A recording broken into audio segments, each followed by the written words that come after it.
అందరికీ జై శ్రీరామ్, జై హనుమాన్, గురుదేవం ఆంజనేయ. మెయిన్ ముఖ్యమైన విషయం, మొన్న ఇన్స్టాగ్రామ్లో నేను భార్యాభర్తల వశీకరణం కానీ లేదంటే మన ఇప్పుడు జాబ్ చేస్తున్న మన ఉండే సర్కిల్లో మన మాట వినడానికి ఒకటి కోడిగుడ్డు గురించి మనం ఇన్స్టాగ్రామ్లో చెప్పిన. మా ఛానల్ ఎవరైతే చూస్తున్నారో సబ్స్క్రైబ్ చేయండి, లైక్ చేయండి, షేర్ చేయండి, 10 మందికి ఉపయోగపడేది.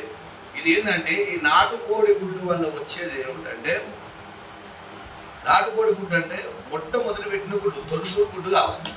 ఆ తొలిసూరు గుడ్డు తీసుకొని మన దగ్గర పెట్టుకోవాలి. మరి ఒకటే కోడి తీసుకోవాలా, 10 కోళ్ళు తీసుకోవాలి, ఏ కోడి అయినా తొలిసూరు పెట్టిన గుడ్డు తీసుకోవాలి.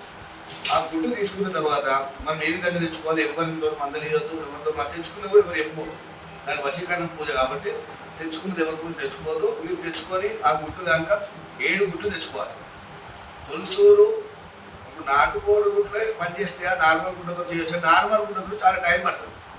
అదే నాటుకోడి గుడ్డతో చేస్తే ఖచ్చితంగా కాదు, 100% కాదు, 1,00,000% పని అవుతుంది. కాకపోతే దాన్ని పర్ఫెక్ట్గా చేసుకోవాలి.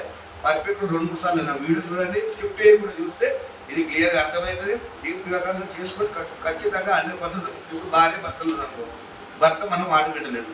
మనం మాట విన్నప్పుడు భర్తను మనం హ్యాండ్ ఓవర్ చేసుకోవాలి, అంటే వశీకరణం చేసుకోవాలి. ఈ మరుగు మందులు ఇవి అవి లేకుండా జస్ట్ ఈ నాటుకోడి గుడ్డుతో భర్తను వశం చేసుకోవచ్చు, భార్యను కూడా వశం చేసుకోవచ్చు. ఇంకోటి మనకు ఆఫీస్కి పోతున్నాం, ఆఫీస్లో వర్కర్లు కానీ లేదంటే పిల్లలు చేస్తున్నారు, మన దగ్గర 10 మంది పని చేస్తున్నారు, మన మాట వినాలి, మన మాట గౌరవించడం లేదు. ఓ చుట్టాల ఫంక్షన్ పోతే నా గురించి అసహించుకుంటూ మాట్లాడతలేరు, మాకు వశమై ఉండాలి. ఏం లేదు, ఈ గుడ్డు ఒకసారి చేసి పెడితే ఎవరైనా కానీ ఎంతటి వాడైనా వశంలో ఉండడు. కాదు, ఇది మంచి పని, చెడు పని కాదు. భార్య భర్తలను కలిపేది. మన ఇప్పుడు ఆఫీసులలో కూడా ఇబ్బందులు ఉంటాయి, ఇప్పుడు వర్కర్లు ఉంటారు, చాలా వరకు ఇబ్బందులు ఉంటాయి. వాళ్ళు జస్ట్ మన మాట వినడం తప్ప దీనికి ఏం ప్రమాదం ఉండదు.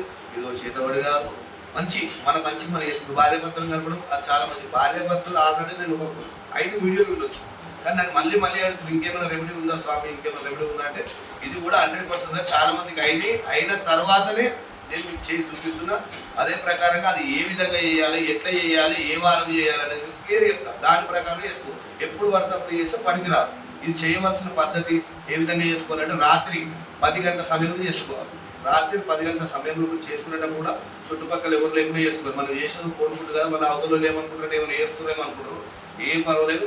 ఆ 7 గుడ్ల తర్వాత ఆ 7 గుడ్లకు ఎట్ల పేరు రాసుకోవాలి, అవి రాసుకున్న తర్వాత ఆ గుడ్లను ఏం చేయాలి, ఆ పేరు రాసుకున్న తర్వాత ఆ గుడ్డును తీసుకుపోయి అనామాత 7 గుడ్లు ఒక దగ్గర జమ చేసుకోవాలి. జమ చేసుకొని మళ్ళీ ఆ జమ చేసుకున్న గుడ్లను తీసుకుపోయి ఒక దగ్గర పాత పెట్టడం కానీ లేదంటే నీళ్ళలో వాడవేయడం కానీ అది ఏ విధంగా చేసుకుంటే చెప్తాను. ఇప్పుడు నేను నాటుకోడి గుడ్డు తీసుకుంటాను దగ్గర.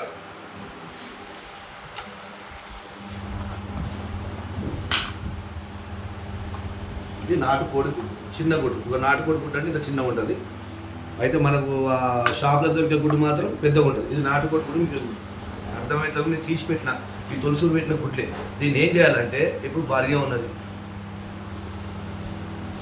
దగ్గర ఇస్తారు. ఇప్పుడు భర్త పేరు రాము రాసుకున్న తర్వాత ప్లస్ ఉండాలి. మళ్ళీ భార్య పేరు సీత రాసుకున్న తర్వాత ఈడ స్వస్తి వెనుక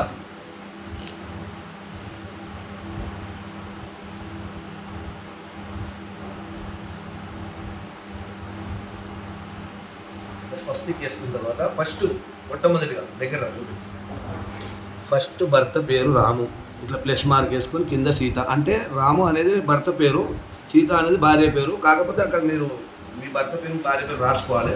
నెక్స్ట్ ఏంటంటే దీన్ని ఎంత స్వస్తికి వేసుకోవాలి. స్వస్తికి చేసుకున్న తర్వాత ఈ గుడ్డు ఏంటంటే ఒక చిన్న గిన్నె, ఆ గిన్నె తీసుకుని గిన్నెలో పెట్టుకోవాలి. గిన్నెలో పెట్టుకొని మీకు నల్ల మిరియాలు దొరుకుతాయి. నల్ల మిరియాలు ఓం కాలభైరవాయ నమః, ఓం కాలభైరవాయ నమః, ఓం కాలభైరవాయ నమః, ఓం కాలభైరవాయ నమః, ఓం కాలభైరవాయ నమః అన్న తర్వాత కాలభైరవాయ నమః తర్వాత పలానా ఉంటుంది. పలానా అంటే పేరు యాడ్ చేయాలి. ఇప్పుడు మహేష్, ఓం కాలభైరవాయ నమః మహేష్ స్వాహ, ఓం కాలభైరవాయ నమః మహేష్ భట్ స్వాహ అంటే ఆ మహేష్ అనడానికి వశం కావడానికి ఆ మిరియాలు వేసుకుంటే 108 సార్లు అన్నారు. 108 సార్లు అన్న తర్వాత మీరు పూజ అయిపోయింది. ఆ మిరియాలు ఈ గుడ్డు తీసుకొని పక్కన పెట్టుకోవాలి. పక్కకి పెట్టుకున్న తర్వాత దీన్ని ఏం చేస్తారంటే మళ్ళీ లాస్ట్ నాడు పూజ అంతా కంప్లీట్ అయిన తర్వాత ఈ 7 గుడ్లు జమ చేసుకుని ఆ మిరియాలను జమ చేసుకుని ఎవరు లేని ప్లేస్ పాతి పెట్టాలి. లేదంటే ఒక చెరువులో వదిలిపెట్టి రావాలి. వెనక తిరుగుతుంది డైరెక్ట్ వచ్చేసాలి. మీకు వారం రోజులు రిజల్ట్ తెలుస్తుంది. వారమే రోజులు, ఎక్కువ రోజులు కూడా అవసరం లేదు, ఉదయం తెలుస్తుంది. ఆయన మాట వింటున్నా, ఎవరి మాట అంటే ఇది మళ్ళీ ఏంటంటే వాళ్ళు మనకు వశం అయిపోయి మనతో మన ప్రేమ అనుబంధాలు పెరుగుతాయి. ఇప్పుడు శత్రువు అయినా మిత్రులకి మారతాడు. అట్లా భర్త కానీ భార్య కానీ కొట్లాటకు చికాకులు ఉన్నా కూడా మంచి మారడం కానీ ఏదో ప్రేమ అనుబంధాలు పెరుగుతాయి. దాన్ని వశీకరణం అంటారు.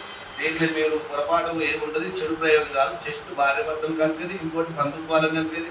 ఇప్పుడు అన్నదమ్ములు కూడా విడిపోయి ఉంటాడు, మా అన్న నాతో కలిసి ఉండాలి, అన్న పేరు రాయాలి, పైన కింద తమ్ముని పేరు రాయాలి, రెస్పాన్సిబిలిటీ స్వస్తి గుర్తు చేసుకోవాలి, సేమ్ ఇదే ప్రాసెస్ తీసుకోవాలి. అన్నదమ్ములు కూడా కలిసి ఉంటుంది. ఇది జస్ట్ వశీకరణం పూజ. ఎవరైనా వశం అవ్వడం ఖాయం. ఇది 100% కాదు, 1,00,000% దీన్ని తీసుకోవాలి. కానీ మెయిన్ ఇంపార్టెంట్ మొట్టమొదటి పెట్టిన నాటుకోడి గుడ్డి అర్థమైందా? మిగతా పరికరం ఒకవేళ చేయాలనుకుంటే మాత్రం టైం పడుతుంది. ఇది ఒక వారంలో లేదు, 2 నెలలు కావచ్చు, 3 నెలలు కావచ్చు. అయితే దాంతో కూడా కానీ కాదని ఉంచట్లేదు. కానీ దీనికి ఉన్నంత పవర్ దానికి కూడా నాటుకోడే బాయిలర్ కూడా బాయిలర్. అందుకే దీనికి ఉన్న పవర్ దానికి కూడా. అది కూడా తులసూరు గుడు. నేను చెప్పిన ప్రకారం మీరు చేసుకున్నట్టయితే ఖచ్చితంగా 100%, 1,00,000% భైరవ సాక్షి చెప్తున్నా ఖచ్చితంగా అవుతుంది. మీరు చేసుకొని చూడండి. భార్య భర్తలు కూడా కలిసి ఉంటారు, అన్నదమ్ములు కలిసి ఉంటారు, మీకు మీ చుట్టాలను విడిపోయిన వాళ్ళు కూడా కలవాలనుకుంటే వారు కూడా కలిసి ఉంటారు. అర్థమైందా? ఇది మోస్ట్ పవర్ఫుల్. మనం ఎప్పుడైనా మంచి ఉద్దేశించి చేసుకోవాలి. చెడు ఉద్దేశించుకొని వశం చేసుకోవాలని వీళ్ళ పేరు వాళ్ళ పేరు రాసుకుంటే మాత్రం 2 రోజులలో మీ ఇంటికి మీకే ఎఫెక్ట్ జరుగుతుంది.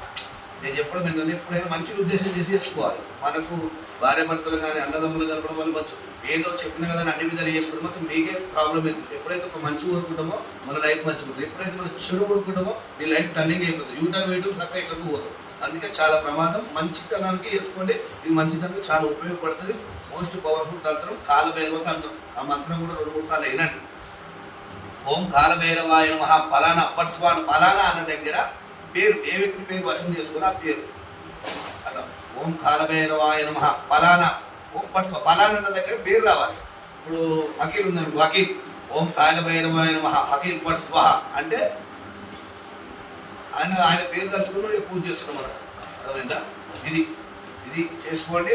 ఈ వీడియో చూసిన వాళ్ళందరూ లైక్ చేయండి, షేర్ చేయండి, నా ఛానల్ సబ్స్క్రైబ్ చేయండి. 10 మందికి ఉపయోగపడేది. ఇంకా వీడియోలు చాలా ఉన్నాయి. చెట్లు కూడా మీకు అన్ని రకాల చెట్లు, ఆరోగ్య సమస్యల చెట్లు మీకు అందుబాటులో దొరికి మీ అందుబాటులో మీకు దొరికే చెట్లు చెప్తా. దాని ద్వారా మీరు చేసుకోండి. వశీకరణలు చాలా ఉన్నాయి. దాని ప్రకారం కుటుంబ సభ్యులందరూ మంచిగా ఉండండి. ఏ కొట్లాట పంచాలు లేకుండా భార్య భర్తలు కలిసి ఉండాలన్న ధ్యేయం. జయ సీతారామ, జయ దుర్గా.